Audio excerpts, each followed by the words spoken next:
Los responsables de esta mesa serán el Ah. doctor César Santoyo Muñoz y los integrantes de, de la mesa de discusiones, en este caso, nuestras colegas que provienen de Brasil, de la Amazonia, y también de la Universidad de Ibagué en Colombia y de la Universidad Autónoma de Entre Ríos de la Argentina. Y nosotros estaremos acá tomando nota de las presentaciones Pues es que no y tienes aquí trataremos de integrar todo este proceso tu banco. en la perspectiva que nos interesa. Si eres tan amable, Miriam Janet, de hacer la presentación de nuestras colegas. Adelante. Gracias, doctor. Buenas tardes. El día de hoy me complace presentar a personajes tan representativos en el ámbito educativo de América Latina, con una gran trayectoria en su práctica docente, en la investigación y el desarrollo de proyectos. Y esto pues nos va a permitir enriquecernos. Nos honramos con la participación de la doctora Angelina Elena Usino Lleros, quien es doctora en Ciencias Sociales por la Universidad Nacional de Entre Ríos de la República de Argentina.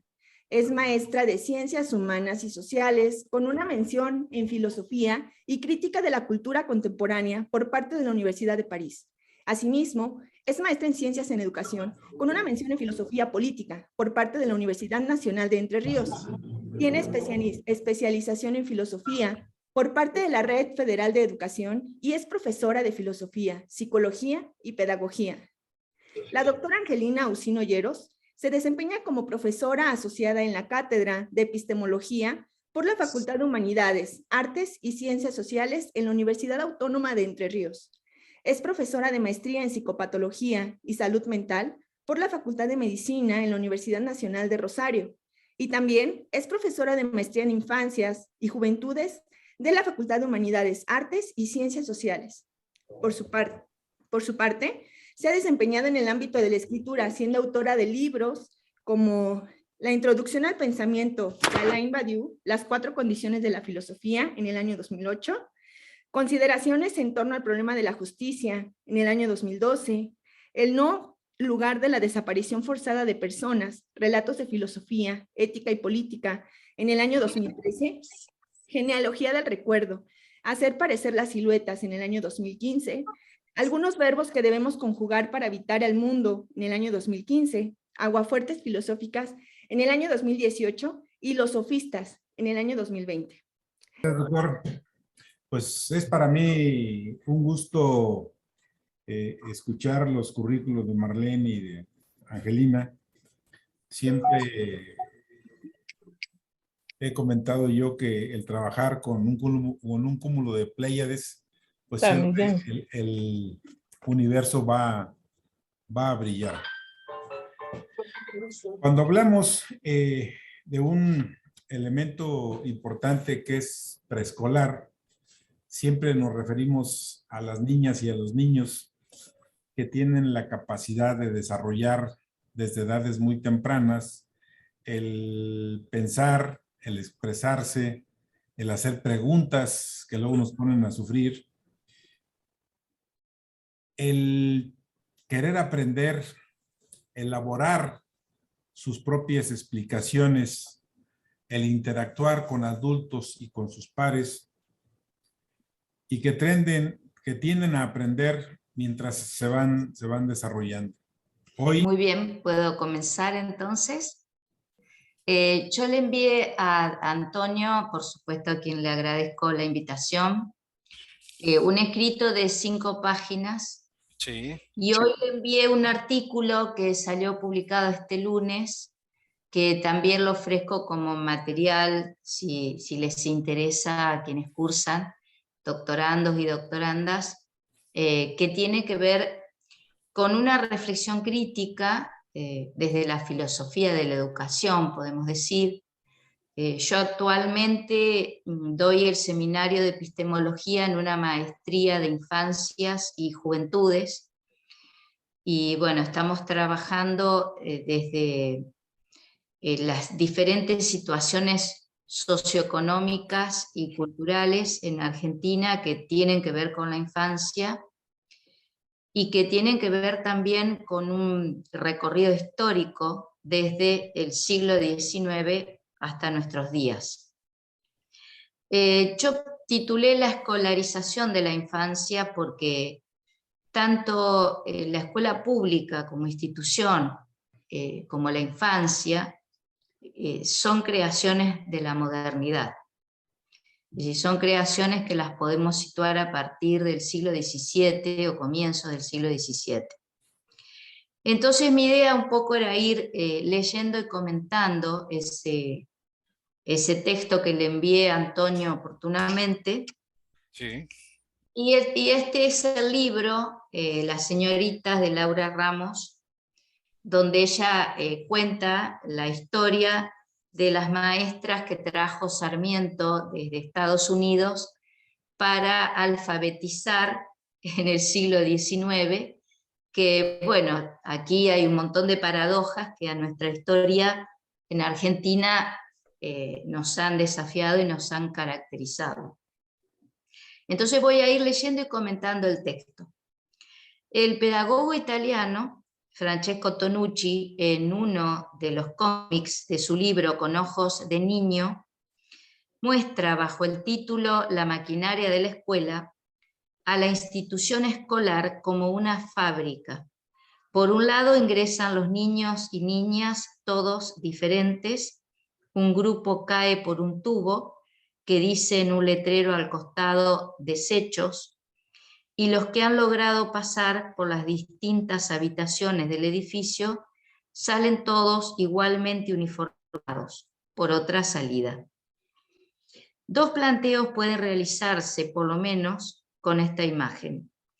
Primero, se trata de una cuestión relativa a atender al mismo tiempo la diversidad y la semejanza en las escuelas.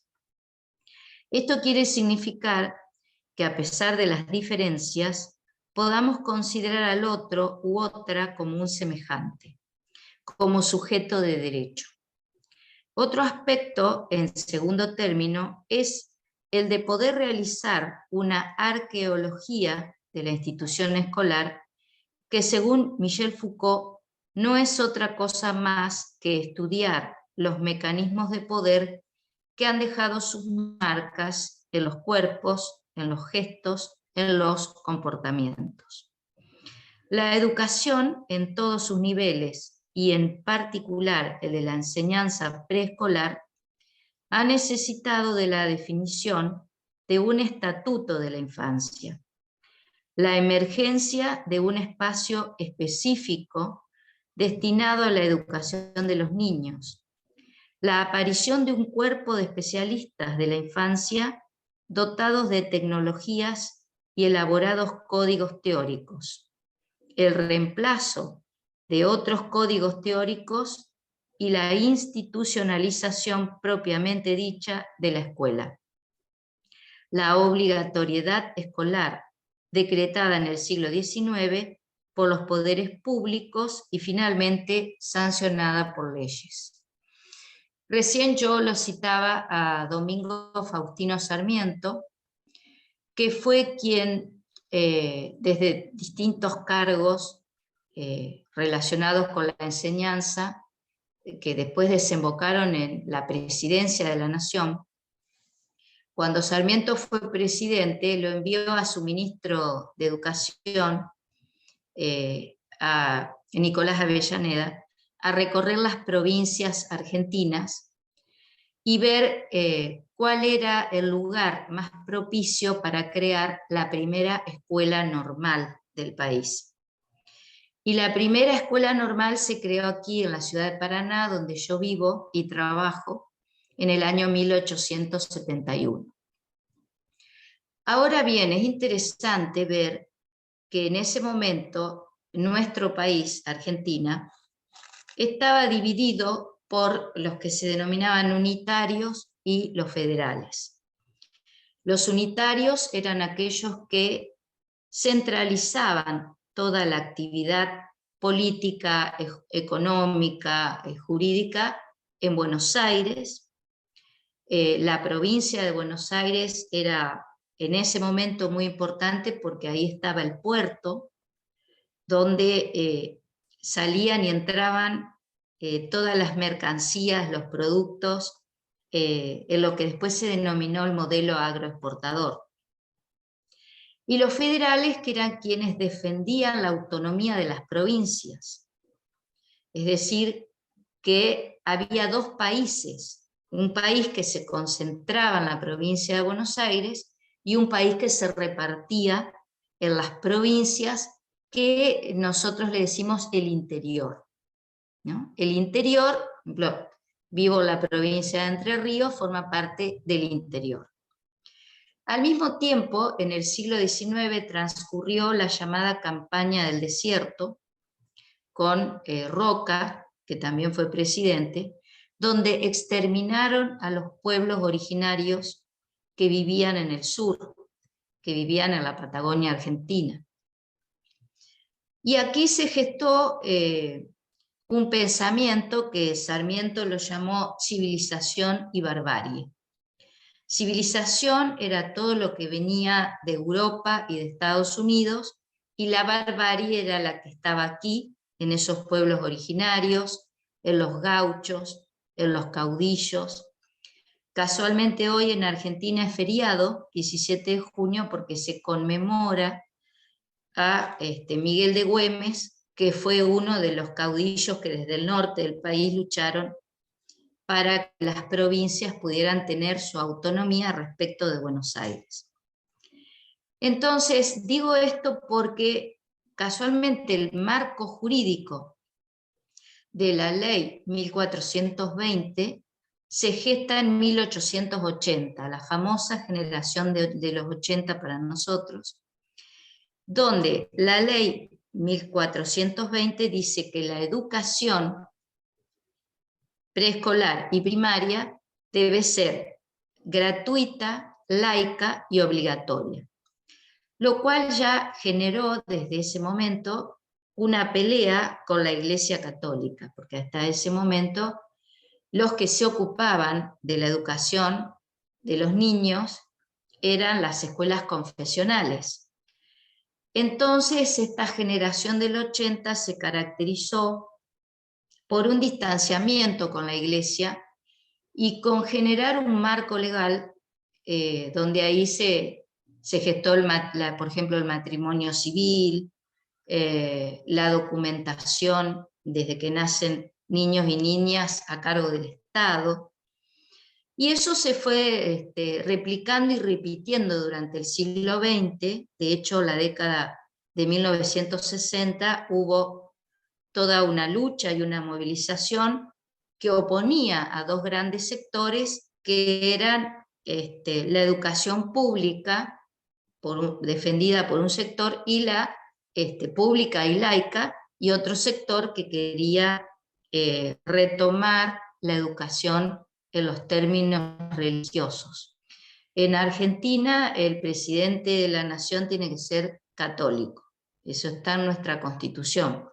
Yo escuchaba a las colegas brasileñas contando también sus marcos legales y sus derroteros, y pensaba, ¿no?, cómo en el siglo XIX llegó toda la matriz positivista a América Latina, por eso la bandera de Brasil dice orden y progreso, y por eso aquí en Argentina, bueno, la vertiente francesa traía el pensamiento de Augusto Comte, y la vertiente inglesa el de Herbert Spencer, que es precisamente el que más influye en Sarmiento.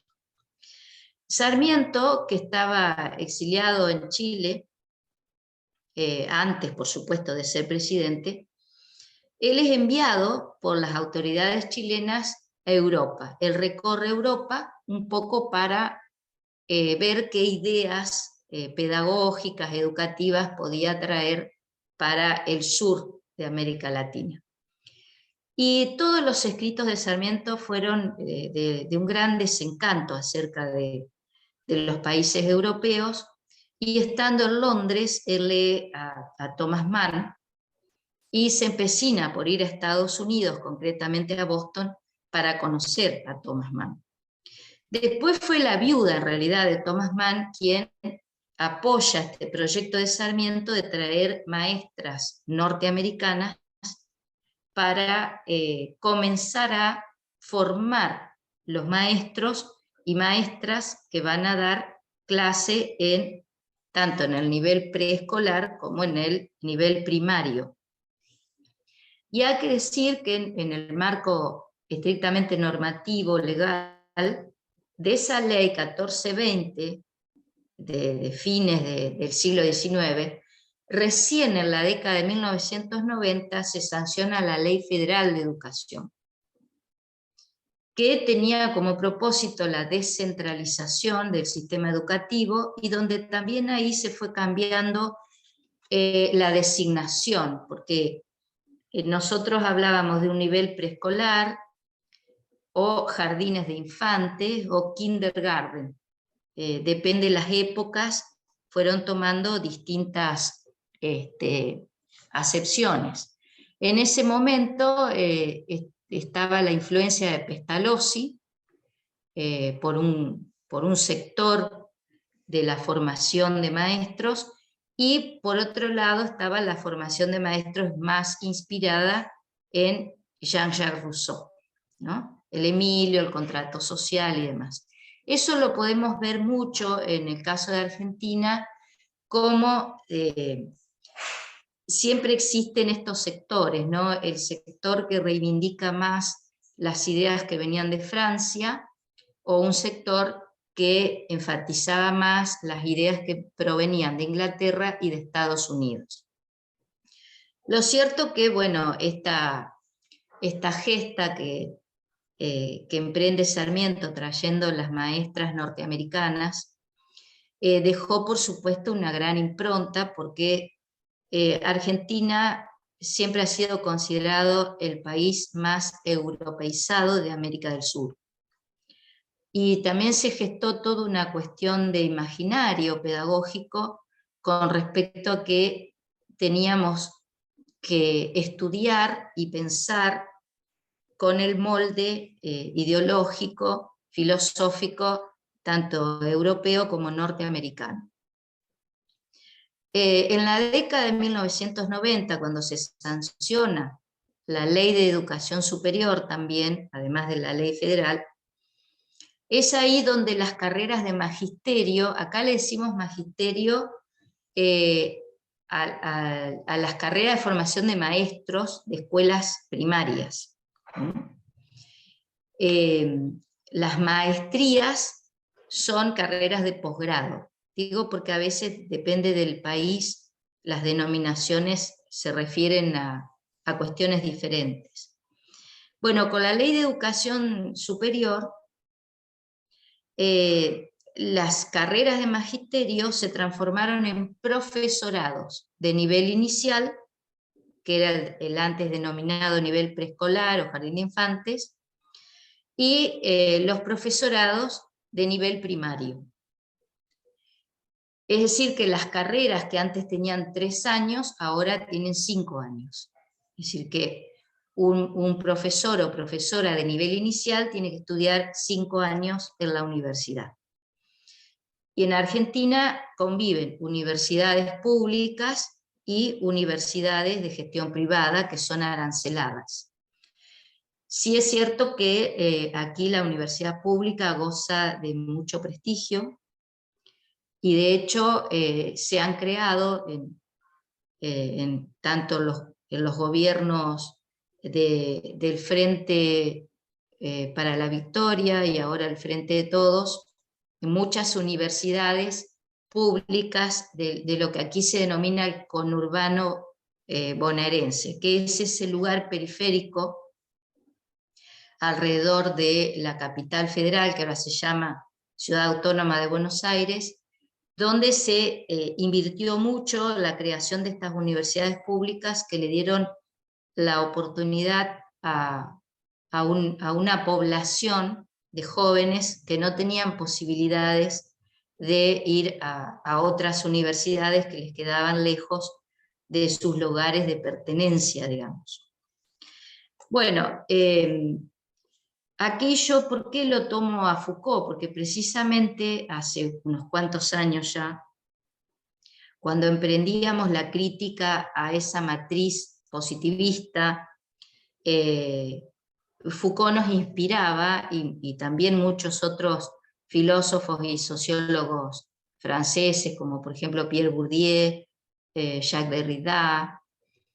Aquí en Argentina yo les podría decir que a partir de la década también de 1980, perdón, se recurre desde la izquierda al pensamiento francés para reivindicar la cuestión de una educación que sea igualitaria en acto, es decir, que la educación no sea dirigida solamente a una élite, sino a todos y todas. Digo esto porque otro personaje que ha sido muy importante para la historia de la educación argentina, que fue Carlos Pellegrini, a principios del siglo XX, y que el colegio Carlos Pellegrini, que también goza de un gran prestigio, pertenece a la Universidad de Buenos Aires, que es una de las más importantes del país. Pero Carlos Pellegrini, a principios del siglo, decía que la educación debía ser obligatoria solamente en este nivel, en el nivel preescolar y primario, y que los otros niveles tenían que ver de acuerdo a las actividades, pretensiones y posibilidades de cada clase social. Entonces, si pensamos en la educación universitaria, en esos momentos, incluso yo diría la primera mitad del siglo XX, era solamente para varones, y para varones de clases sociales altas, o como se suele decir, acomodadas. Es decir, tardíamente las mujeres accedieron a ese nivel de educación, y las que lo hicieron en los comienzos del siglo XX fue realmente una excepción.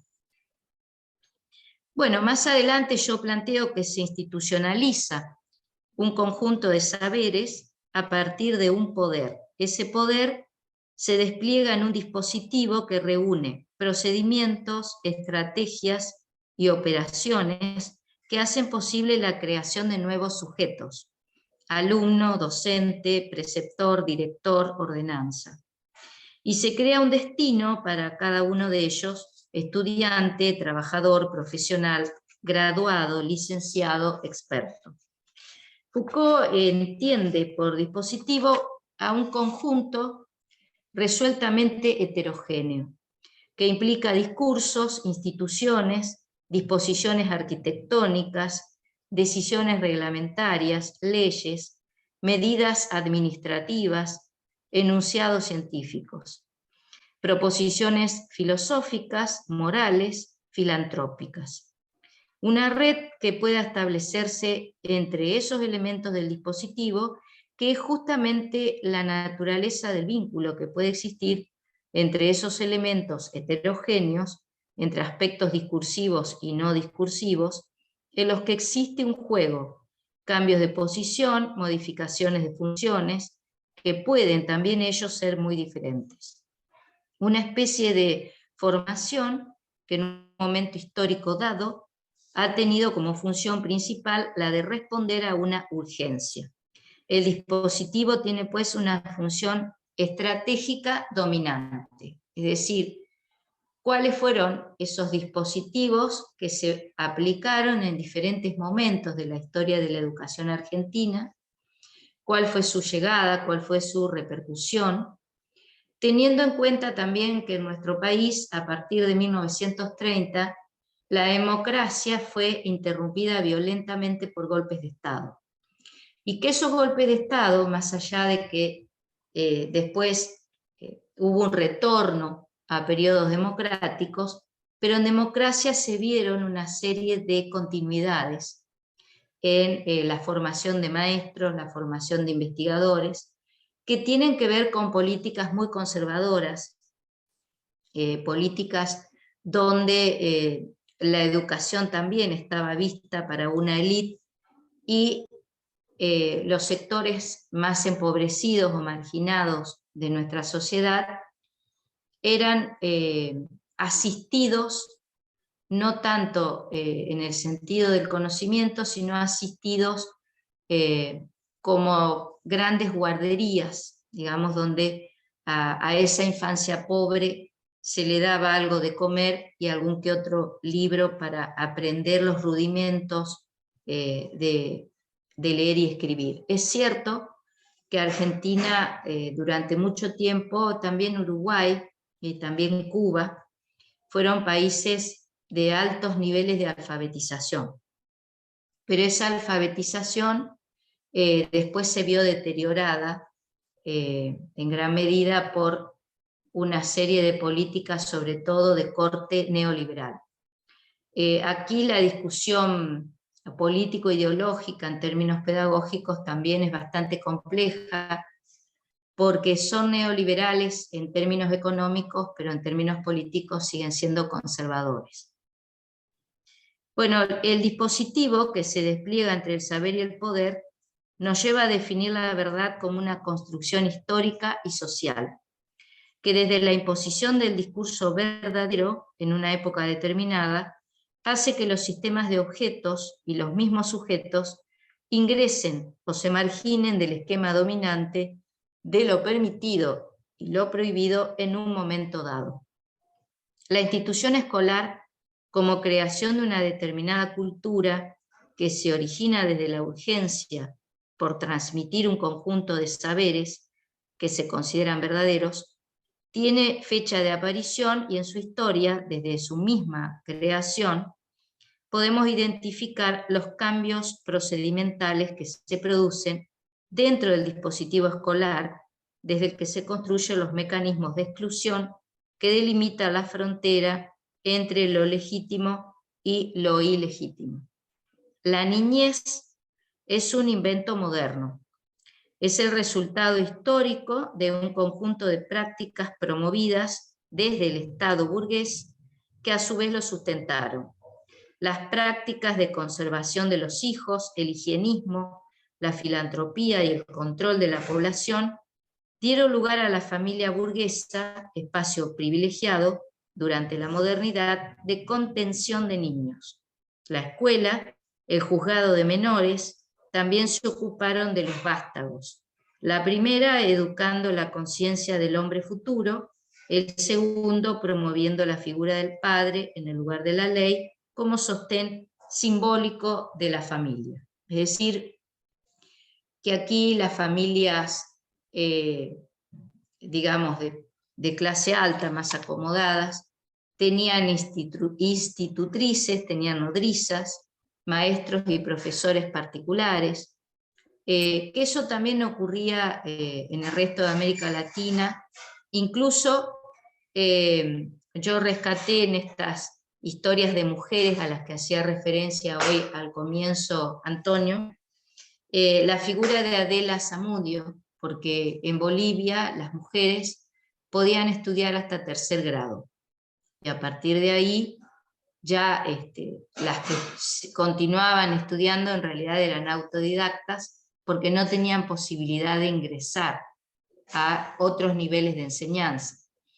Aquí en mi provincia, por ejemplo, la figura de Teresa Rato, que fue de las primeras médicas del país, a ella por ser mujer no se le permitía ingresar al Colegio Nacional para hacer luego la carrera universitaria de médica en la Universidad de Buenos Aires. Sin embargo, ella logró poder ingresar al Colegio Nacional de Concepción del Uruguay y después ir a estudiar a Buenos Aires. Es decir, que también aquí hay toda una historia de la educación que no duda en que este nivel preescolar y hasta cierto punto el nivel primario, tercer, cuarto grado, era para todos y todas, pero a partir de ahí eran pocos los que podían continuar en el sistema escolar o en el sistema educativo.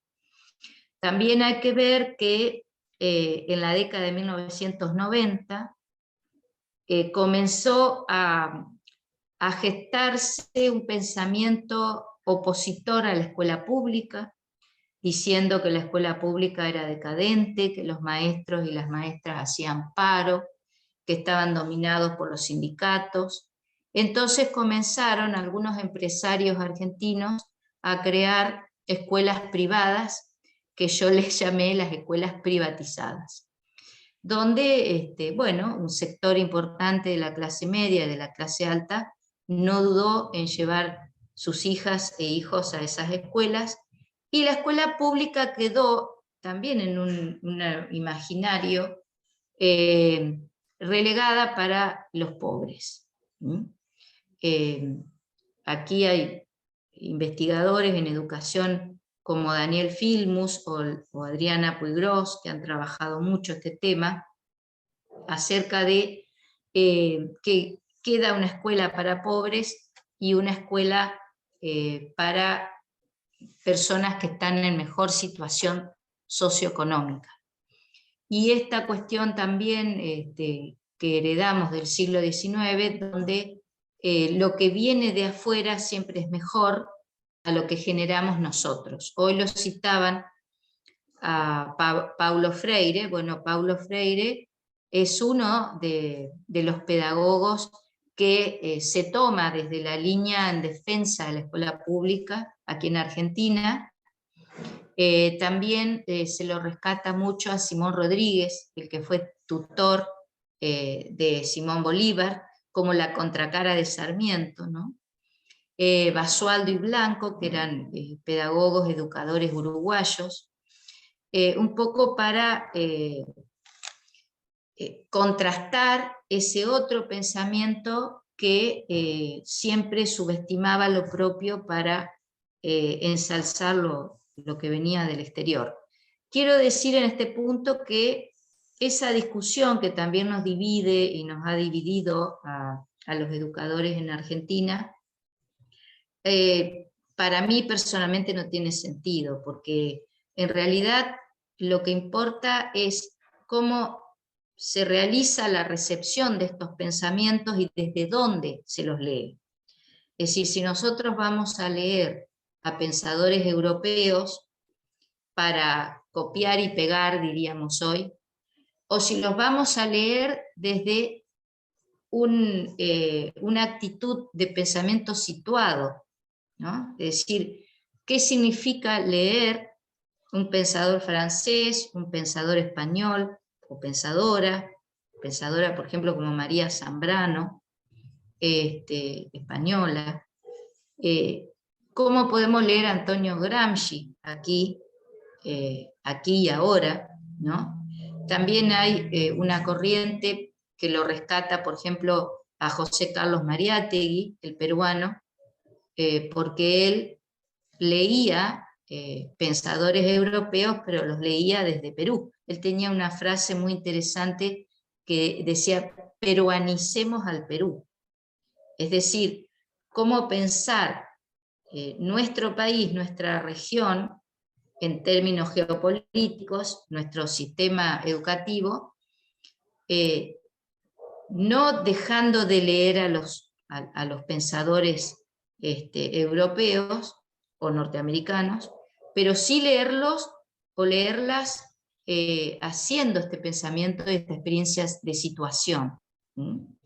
No para subestimar y menospreciar lo propio, sino para revalorizarlo, porque obviamente es inevitable. En Argentina hemos tenido movimientos migratorios muy grandes, porque es un territorio poco poblado, y es un territorio también donde, como decía antes, en el siglo XIX se exterminaron los pueblos originarios, y son muy pocos o muy pocas las poblaciones de pueblos originarios que nos quedan.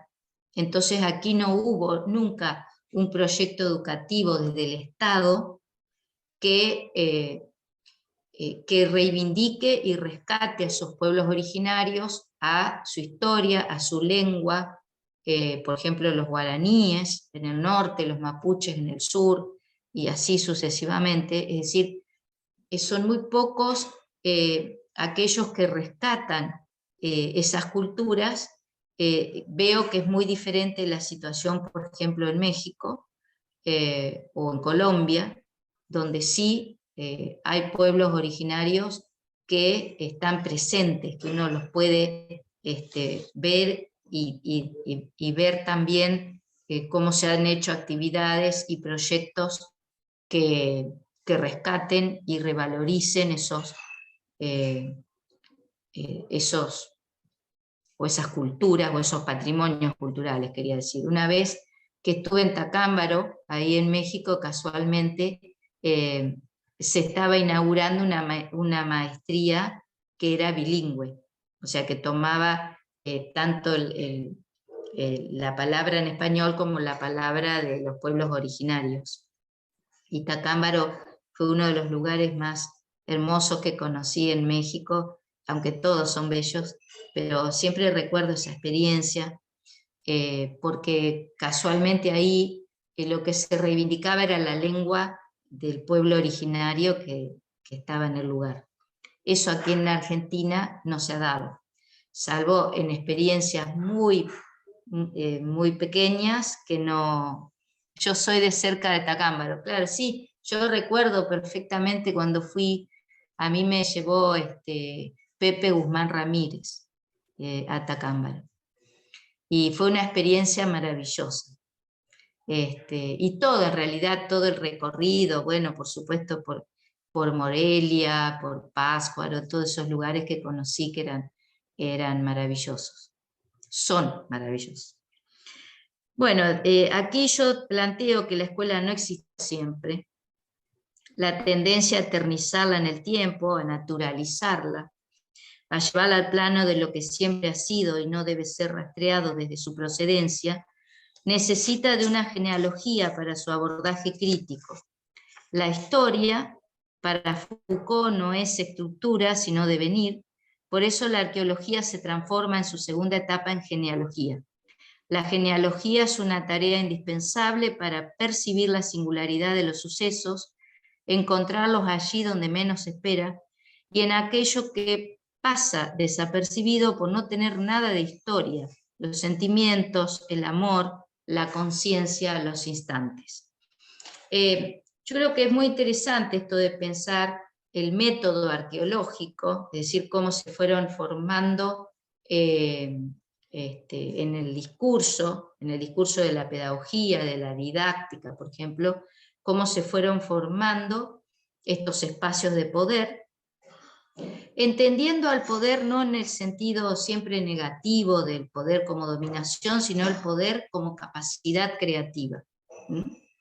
Y la genealogía que busca no el origen, sino la procedencia. Es decir, cómo en determinadas épocas o en determinados periodos de la historia emergen, surgen prácticas, pensamientos, dispositivos. El otro día, releyendo a de Sousa Santos, que es portugués, pero que aquí también tiene una gran influencia, como en Brasil, él decía que el origen no está en el pasado, sino que está en el futuro. Y esa idea me pareció muy interesante porque nosotros en el presente estamos dando origen a algo que se va a gestar en un futuro próximo o en un futuro lejano, pero siempre nosotros situamos el origen en el pasado. Pero el problema también del origen, y por eso me parece interesante la lectura que nos sugiere Foucault, porque no vivimos en Francia, ¿no es cierto? Pero sí nos sugiere muchas cosas y las podemos reciclar o resignificar. El problema de la búsqueda del origen es la búsqueda de la esencia. Entonces, cuando buscamos esencias, ahí no tenemos demasiado margen para intervenir, no tenemos demasiada posibilidad de transformar una realidad presente. Hago un paréntesis, yo en esta maestría de infancias y juventudes di para ver una película que se llama,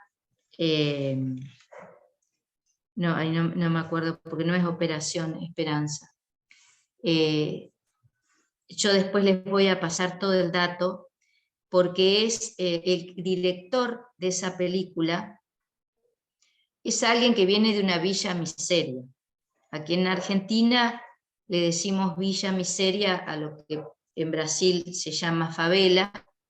Por supuesto hay una diferencia entre la favela y las villas de miseria o de emergencia. Esta es la villa Carlos Gardel. Y él hoy se ha convertido en un director de cine, en un escritor. Acabo de comprar su último libro, César González, El fetichismo de la marginalidad, para hacer después una reseña del libro. Y él lo que hace, porque estuvo preso también, y estando preso,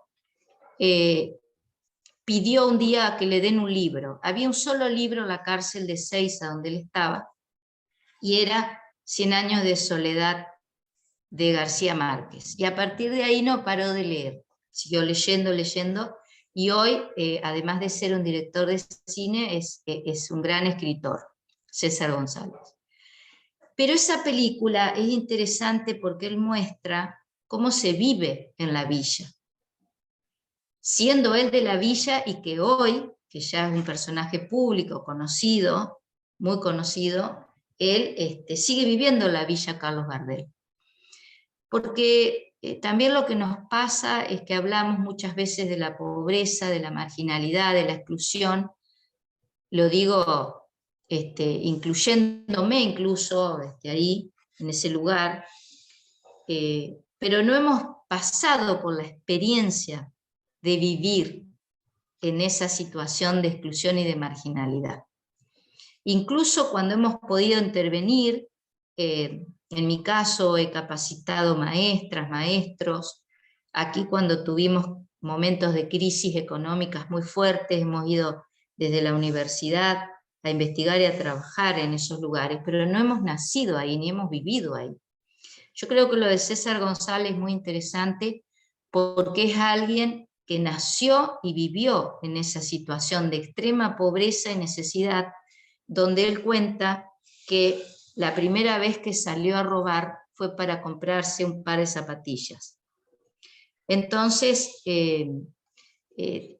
ese documental lo pasé en la maestría y fue realmente revelador de muchas cuestiones que se dan en distintas regiones de nuestro país, donde se renuevan argumentos racistas, como los que tuvo Sarmiento en el siglo XIX, que hoy ya no son dirigidos a los pueblos originarios, sino a estas poblaciones que están en las villas de emergencia o que están en lugares como por ejemplo el Impenetrable, en el norte de nuestro país, que le llaman el Impenetrable porque ahí nadie va, ni quiere ir, ni quiere acercarse, ¿no? Entonces, bueno, estoy enojada conmigo misma porque no me puedo acordar el nombre, porque no es Operación Esperanza. Ya me voy a acordar, pero se los voy a pasar. Se llama Diagnóstico Esperanza. Diagnóstico Esperanza, gracias. Ya lo estoy compartiendo, sí. También lo de Sousa Santos, ya lo compartí. ¿Por qué me parece interesante Diagnóstico Esperanza? Porque una queja que recibí en algunos estudiantes era que tenían que leer mucho. Y entonces yo les dije que a César González lo salvaron los libros. Y yo creo que la educación es eso, es la apertura al mundo simbólico, que es lo que nos hace ser humanos, ¿no? Y hay que insistir con los libros, y hay que insistir con las palabras, y hay que insistir con el discurso, porque las redes sociales, a las cuales yo adhiero en el sentido que me han dado la posibilidad de la pandemia, hoy se hablaba de la pandemia, de poder difundir conocimientos, de poder armar una cuenta de Instagram o de dar por streaming un programa de radio en la universidad. Las redes sociales también nos limitan discursivamente. De hecho, hay muchos trabajos hoy que se están haciendo investigación acerca de cómo se va acortando cada vez más esta posibilidad de discurrir en la palabra, ¿no? Que es uno de los sentidos del discurso. Esto de hablar poco, hablar con, bueno, con los stickers, o antes le decíamos emoticones, en los celulares más viejos.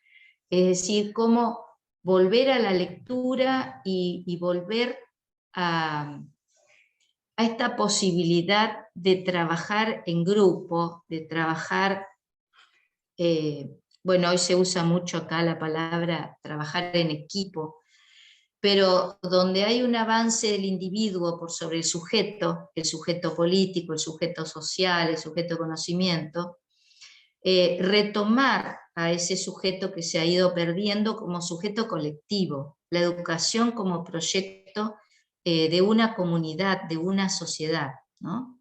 Y cómo estos autores como de Sousa Santos, que es portugués, pero que él nos trae aquí a nuestra región un pensamiento que es muy interesante para poder emanciparnos de prejuicios, emanciparnos también de opiniones sin fundamento. Pensaba también en un sociólogo como Edgar Morin, que ahí en México hay mucho trabajo sobre su método transdisciplinario, el pensamiento de la complejidad. Es decir, que podemos, en esta aldea global que estamos viviendo, intercambiar y dialogar con los demás sin perder de vista dónde estamos, sin perder de vista dónde vivimos y a quienes dirigimos nuestras preocupaciones y nuestros proyectos. Es decir, creo que acá Argentina es muy propensa a las divisiones tajantes entre dos grupos, unitarios y federales, peronistas y radicales, izquierda y derecha, conservadores y liberales, pero que son divisiones muy dramáticas y a veces trágicas, que nos impiden encontrarnos y que nos impiden también o nos imposibilitan pensar un proyecto educativo. Ustedes díganme cómo voy con el horario, un proyecto educativo que tienda al Vamos cosmopolitismo concluyendo. y la integración. Es decir, eso quería plantear, ¿no? Un proyecto cosmopolita y también que tenga que ver con políticas de inclusión, de integración, y que es un poco el desafío que tenemos. El texto lo tiene Antonio, lo puede compartir, y también en la reseña que escribí de las señoritas de Laura Ramos, que es muy interesante porque es esta experiencia de ir a buscar a Estados Unidos maestras para que comiencen con esta escuela primaria preescolar en el siglo XIX en Argentina. De hecho, en Boston hay una estatua de Sarmiento, así que no muchos lo saben, pero bueno, él parece que también tuvo su repercusión ahí cuando estuvo en Estados Unidos. Bueno, Angelina, ¿me podías enviar nuevamente el de las señoritas? Porque tuve un problema para abrirlo, ¿Me lo bueno, envías, por favor? sí, porque Gracias. yo te envié el enlace donde está publicado, pero te voy a enviar el artículo que salió este lunes publicado.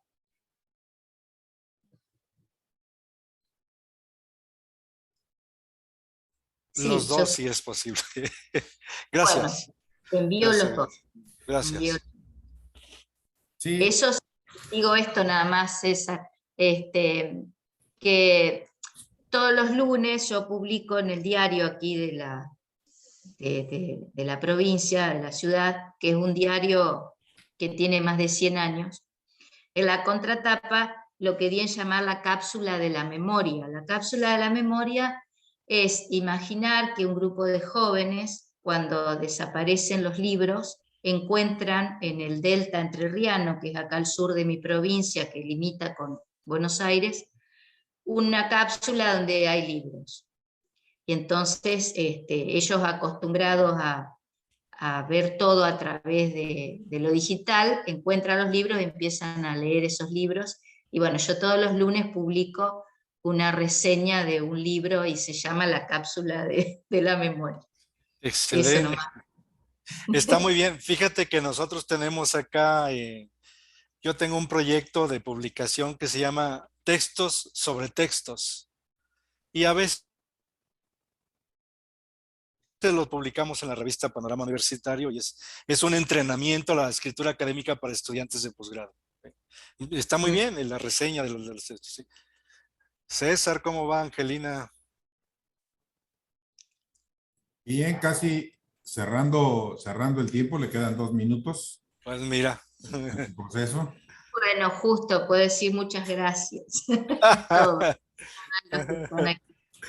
Y también contar que nosotros presentamos a la CONEAU, que es la Comisión Nacional de Educación, un proyecto de un doctorado en educación que al doctor Gustavo Constantino, yo también le pasé tus datos, Antonio, para que en algún momento los doctorados se comuniquen y puedan hacer algo una vez que el nuestro esté aprobado, ¿no? Lo haremos junto con el de El Salvador, que también está en proceso. ¿Sí? César, es tuyo el escenario. Sí, gracias, doctor. Pues déjeme felicitarla, doctora Angelina, por esta charla, por esta reflexión que hace en torno a la escolarización de la infancia. Y exactamente algo que tú comentas con Domingo Faustino Sarmiento, si es el que uno por ahí leyó en alguna ocasión. Y esta parte de lo que tú mencionas, cómo fueron erradicando los pueblos originarios, y que bueno, por ahí todavía hay algunos pertrechos que se resisten a salir fuera del mundo terrenal. Esta reflexión de institucionalizar el ejercicio, el poder y el formar, y generando nuevas condiciones, me encuentro yo con 5 categorías que identifico muy bien en tu trabajo, como es la parte de este personaje de Domingo Sarmiento, la infancia, la escolarización, la marginalidad, la exclusión que se va dando, y que en este cúmulo de ideas y de tu larga experiencia lo haces ameno, lo haces agradable, y que permite realmente disfrutar esta reflexión que nos compartes, y que de alguna otra manera yo lo relaciono con la parte de la educación nacional en el caso de Jalisco, todo lo que se ha vivido en una época que tuvimos difícil aquí, que fue la época de los cristeros, que prácticamente a los maestros había que perseguirlos, había que hacerles barbaridad y media para que no siguieran alfabetizando al pueblo, y que el pueblo siguiera en la ignorancia. Esto nos lleva a una parte interesante que ahorita tú hablabas, entre los de Domingo Perón, la otra esencia que se tiene, los que están ahorita, los liberales contra los conservadores, y en el caso nacional también andamos en las mismas condiciones, sobre el presidente López Obrador, entre los chairos y los fifís, que es algo muy, muy peculiar en su estilo de discurso, pero que de alguna otra manera van marcando esa diferencia entre unos y otros, y cómo nosotros como académicos, como docentes, vamos interpretando, vamos haciendo ese trabajo que se va formando, y que nos permite abonar al desarrollo de los propios alumnos que uno va teniendo en la maestría, o en los discursos que uno establece en ese sentido, Angelina. Y pues yo me siento muy halagado el haberte escuchado, y más que estuviste en un lugar emblemático que es Tacámbaro de Codayos, Michoacán, que tiene por ahí una escuela normal y es un lugar típico en esta franja de lo que es la capital mundial del aguacate, cómo se va estableciendo. Y bueno, un amigo en común que hablabas ahorita de Pepe. Sí. Entonces, hay amigos en común. Y esta historia, esta parte de la filosofía que tú vas marcando, bueno, nos da elementos valiosísimos para que los alumnos del doctorado con Toño, con nuestras compañeras de Brasil, de Colombia, si quieren hacer algún comentario, alguna aportación, pues es bienvenido en este sentido.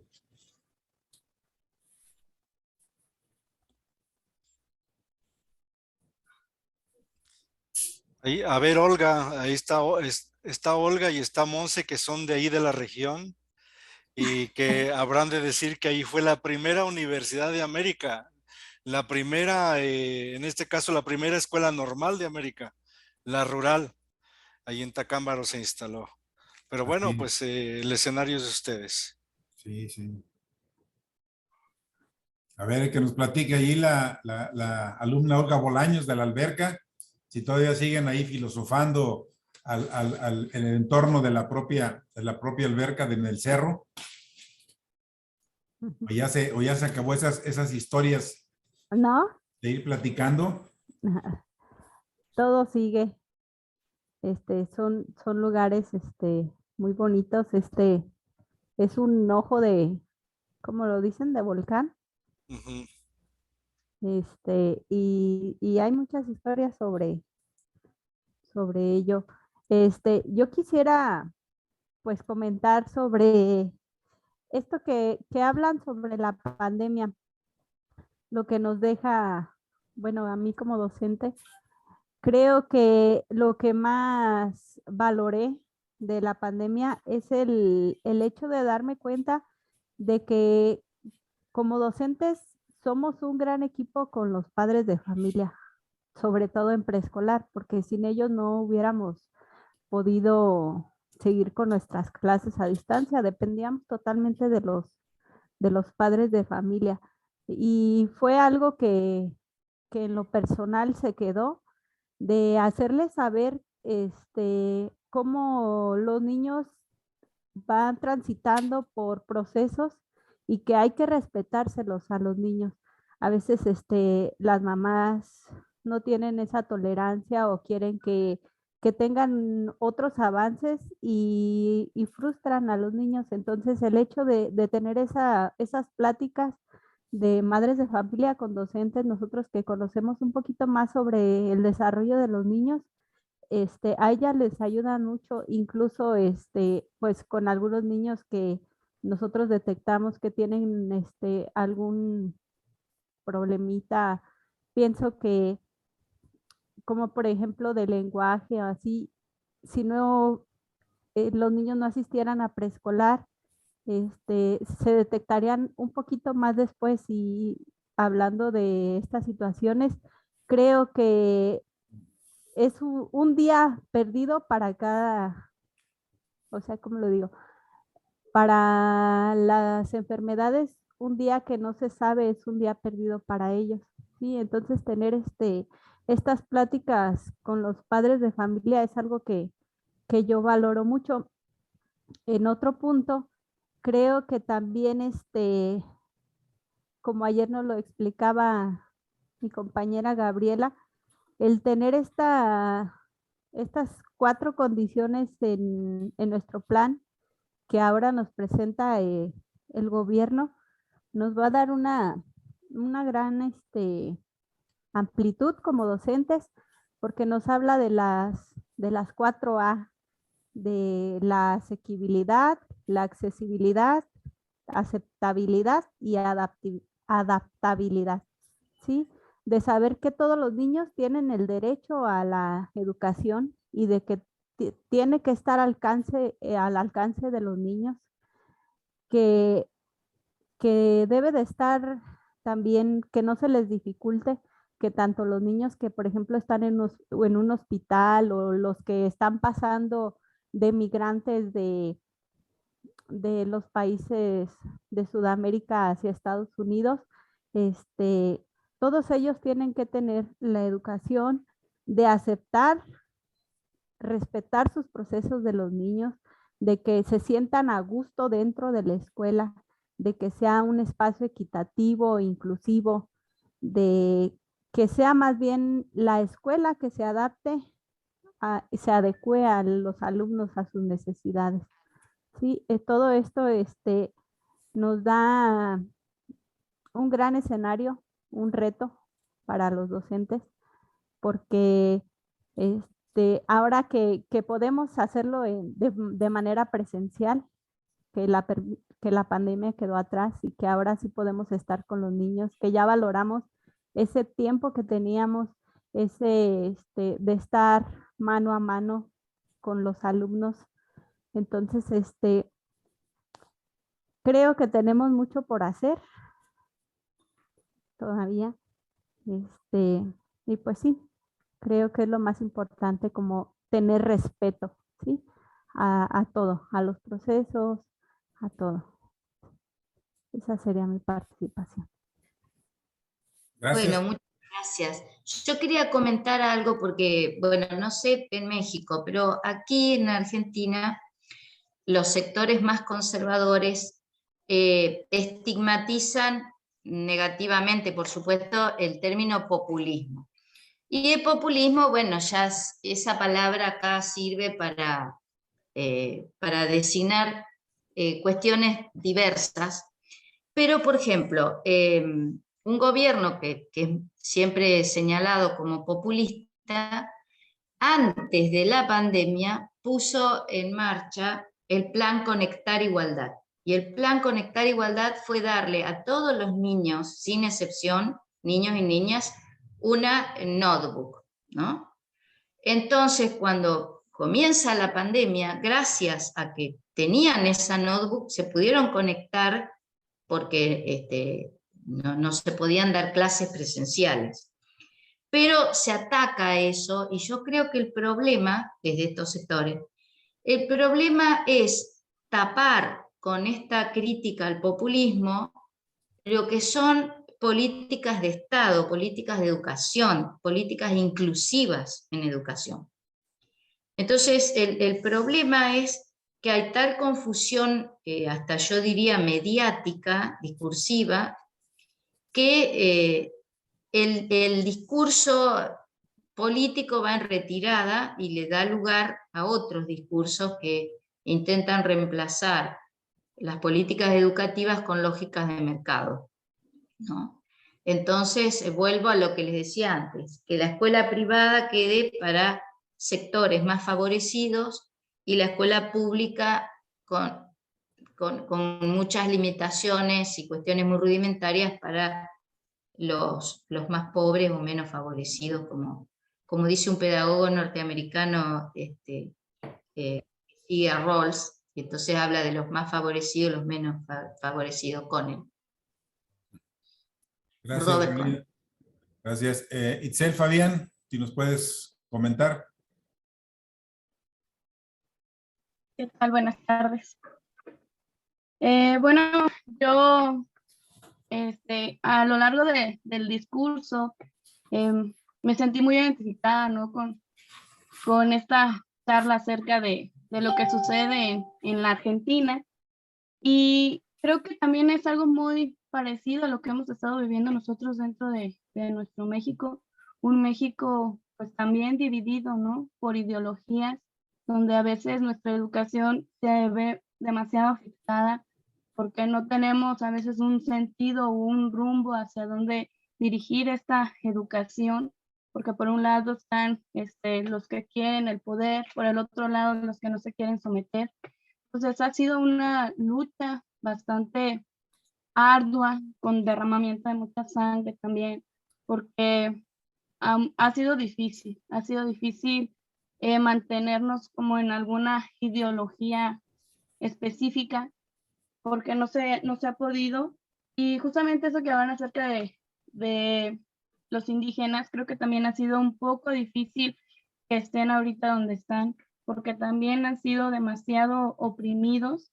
Y pues la verdad me encantó el discurso porque me sentí muy identificado a Argentina y así le sentí como la Argentina hermana, ¿no? Que hemos pasado como por el mismo proceso, las mismas situaciones, las mismas problemáticas y digo, ay, no, encontré algo con lo que yo me puedo identificar y decir, ok, sí, estamos viviendo una etapa difícil, pero considero que podemos evolucionar, ¿no? Gracias. Gracias. Carolina.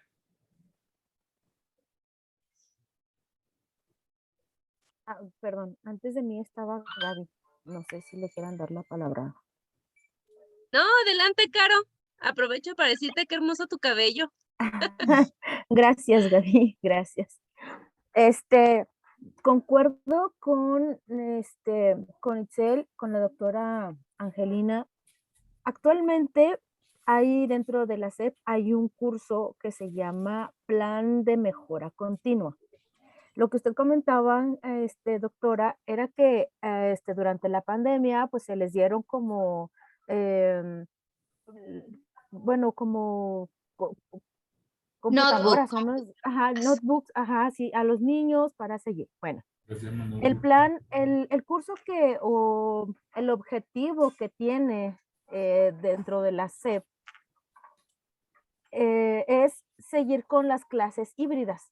O sea que si no puedes conectarte, no puedes ir a la escuela, te conectas desde tu casa y no hay ningún problema, no pierdes la clase. Entonces, hasta ahí yo digo totalmente de acuerdo. Sin embargo, hay escuelas, y creo que no me van a dejar mentir, aquí en toda no sé si sea toda la Latinoamérica o México, principalmente estoy hablando por la parte de México, exclusivamente también en algunas partes rurales en Zacatecas, donde ni siquiera hay luz y agua. Entonces, ¿cómo pretende a veces el gobierno?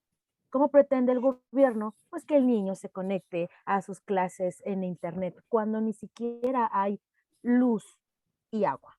Entonces, creo que deberían de pensar principalmente en ese aspecto, en resolver esos problemas principales, primordiales, que agobian a la sociedad día con día para poder tener al menos una clase de calidad, ¿no? Otra cosa sería, por ejemplo, en qué estas personas que están proponiendo ese tipo de soluciones, ¿en dónde estudiaron? Porque creo que no hay una lógica en que ellos propongan ese tipo de cosas cuando a lo mejor ni siquiera la han vivido. Entonces, pienso que es una forma totalmente ilógica de pensar en que sea una escuela híbrida cuando ni siquiera hay luz y agua en sus comunidades, menos van a tener internet. Sería Sí, todo. eso que comentabas, aquí en Argentina pasó hace 20 años, que decían que había muchas escuelas que no tenían electricidad, entonces los niños no podían, pero eso fue, comento, hace 20 años, que saltó ese problema, digamos, ¿no? Cómo es necesario atender prioridades, cómo darle agua potable y luz eléctrica a esas poblaciones para que luego puedan, en este caso, conectarse. El plan Conectar Igualdad fue anterior a la pandemia, fue parte de un proyecto político educativo donde que todos los niños y niñas puedan tener su computadora. Y sirvió en tiempos de pandemia para que todos se pudiesen conectar. Ahora bien, hoy en Argentina es presencial, todas las clases son presenciales, y lo único que ha quedado como híbrido son las carreras de posgrado, porque yo creo que para las universidades el hecho de no tener que pagarle a un docente los viáticos, el viaje y demás, la estadía, como hacíamos antes de la pandemia, yo creo que también hay una cuestión ahí de ahorro económico, decir, bueno, que el docente dé clase por internet, que también eso posibilita, por ejemplo, en esa maestría que yo doy clase, tengo alumnas y alumnos de Ushuaia, del sur de la Argentina, o de Jujuy, del norte. Entonces pueden cursar todos porque es virtual. Pero lo que es escuela primaria y secundaria es todo presencial, y las carreras de grado también. Fíjate que es bien interesante lo que comentas, Angelina, en términos de lo que aconteció en la Argentina. En el caso, hace unos momentos estaba recordando las Olimpiadas de Londres, y dentro de la clausura sale el que descubrió las páginas web, cómo trabajó, y estamos hablando del 2012. La tecnología llegó para quedarse.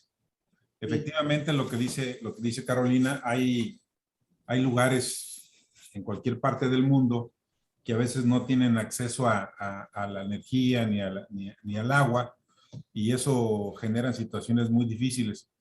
Pero ¿cómo hacer centros de comunidades de aprendizaje que tengan esa tecnología para poder utilizar?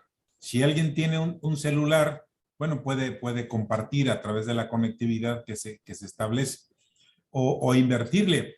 Pero sí, bien lo que dices, Angelina, cómo el gobierno en este momento de la pandemia, no he hecho ningún estudio yo, pero cuánto dinero se ahorró en este proceso de la pandemia. Que es, sí, si lo podemos ver, es terrible la cantidad. Y ahora, pues quieren hacer el escenario un poquito de lo que dice Carolina, tener situaciones híbridas o a distancia. Pero también hay algo interesante, que el mismo maestro o el alumno se resiste ya a ir a la escuela por los contagios y tantos mitos que se van gestando, ¿no? Pero sí es interesante de cómo hacer que en las comunidades de aprendizaje realmente podemos nosotros utilizar la tecnología y compartirla. César, vamos a ir cerrando con las dos participaciones que están levantadas de Así mano. ya nos queda Gabriela y después la doctora Isabel. Y Fabián al final es uno de los relatores. Para darle el espacio a Mónica, al espacio que le corresponde, normal como a todo mundo, y nos podemos correr en tiempo, no pasa nada, pero sí es importante que no lo perdamos de vista. Adelante. Pues a todos se le está dando al mismo tiempo, doctor. Aquí tengo la cronología. Sí, exactamente. Es lo que le digo a Mónica, que no hay problema por eso. Tendrá su espacio igual. Así es. Gracias. Sí, a ti. Sí, Gaby. Pues antes, doctora, mi admiración por todo lo que escribe, por la gran mujer que es. Muchas felicitaciones. No me impresiona su capacidad para escribir, y un honor poderla escuchar, aunque sea 30 minutos. Gracias al doctor que hizo posible este encuentro. Como él les ha estado comentando, pues estamos viajando por el mundo a través de las letras, a través de páginas, y nuestra imaginación vuela, pero también nos impresiona, y a mí me impresionó la posición de Argentina en PISA. Pensaba que estaba mejor rankeado, que estaba un poco más arriba. Y bueno, hice el comentario en la clase de que me impresionaba. El doctor me decía, bueno, vas a tener ahí 2 representantes argentinos, cuestiónalos, porque yo tenía entendido que los argentinos les encanta leer, que leen bastante. Aquí los mexicanos leemos por obligación, casi, leemos muy poco. Yo leo poco, creo que leo 1 al año. Y sé que ustedes bueno, tiene atrás una biblioteca, no sé si es real. Es real. tiene una biblioteca enorme y más, decía, no puedo creer en qué lugar está posicionado en número 63 de 77 países y en matemáticas en el 71 igual de 77. ¿Por qué considera que está posicionado en ese lugar? ¿Qué necesita la Argentina para subir su ranking a nivel PISA? ¿O si solamente es una cuestión de política y que su país no esté siendo valorado como realmente lo es en cuanto a comprensión lectora y eficiencia en matemáticas?